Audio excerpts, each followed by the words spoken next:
শিখছি এটা যে আগে নিজে বাঁচো, পরিবারকে বাঁচাও, তারপর সমাজ বাঁচানোর চেষ্টা করো। আমরা আলহামদুলিল্লাহ ভালো আছি না? এখানে কেউ কি আজকে না খেয়ে আছি?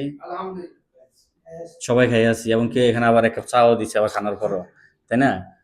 তো সবাই আলহামদুলিল্লাহ খাই আছে। এখন আমার প্রশ্ন আরেকটা, যে আপনার ফ্যামিলিটা কে না খাই আছে আজকে?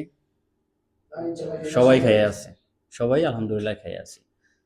তো এখন আমাদের ওই যে বললাম যে নিজে বাঁচাও, পরিবারকে বাঁচাও, সমাজ বাঁচাও, তাহলে নিজে তো আপনি খাইয়া লইছেন বলছেনই, পরিবারও খাইছে, এখন দায়িত্ব কি? সমাজের দিকে লক্ষ্য করেন যে সমাজে কে খায় নাই।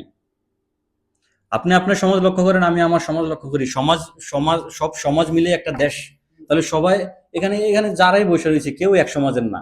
আমার সমাজে যদি আমি দেখা সাক্ষাৎ করি, আপনার সমাজে যদি দেখা সাক্ষাৎ করেন, তাহলে আমাদের বাংলাদেশটা দেখা সাক্ষাৎ হয়ে যাবে। তাহলে প্রতিটা ছেলের উচিত, আবার এটা মনে করেন না যে আমি তো আলহামদুলিল্লাহ ভালো আছি, যে আমার বিপদ নাও আসতে পারে। আপনারা কি বাস্তবতাটা দেখেন না? বাস্তবতাকে দেখে দেখে শিক্ষা নেন না? যে আপনার মতো আমার মতো যুবক যুবক এত সুন্দর চেহারা নিয়ে একবারে সুস্থতা ভাবে বাড়ি থেকে রওনা হয়েছে, ঈদের মার্কেটে যাবে, কিংবা ঈদের দাওয়াতে রওনা, ঈদের উপলক্ষে রওনা দিছে আত্মীয়র বাড়িতে যাবে।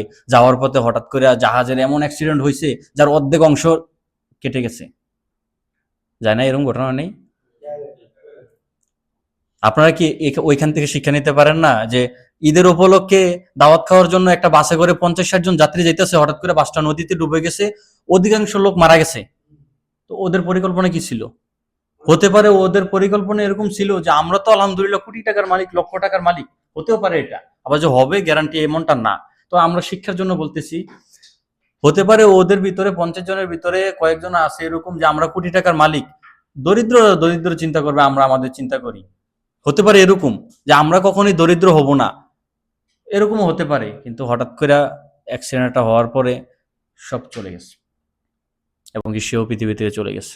কিন্তু এখন প্রশ্ন, আমরা না মুসলমান, আমরা না আল্লাহকে বিশ্বাস করি, আমরা আল্লাহর ওই কথাটা জানি যে আমরা মরার পরে আবার জীবিত হতে হবে, এবং কি আল্লাহর কাছে জবাব দিতে হবে যে তোমাকে যে দুনিয়াতে হায়াতটা দিলাম, তোমাকে যে সময়টা দিলাম, সময়টাতে তুমি কি করছো আমার কাছে একটু উপস্থাপন করো। তুমি কি করছো, কি করছো?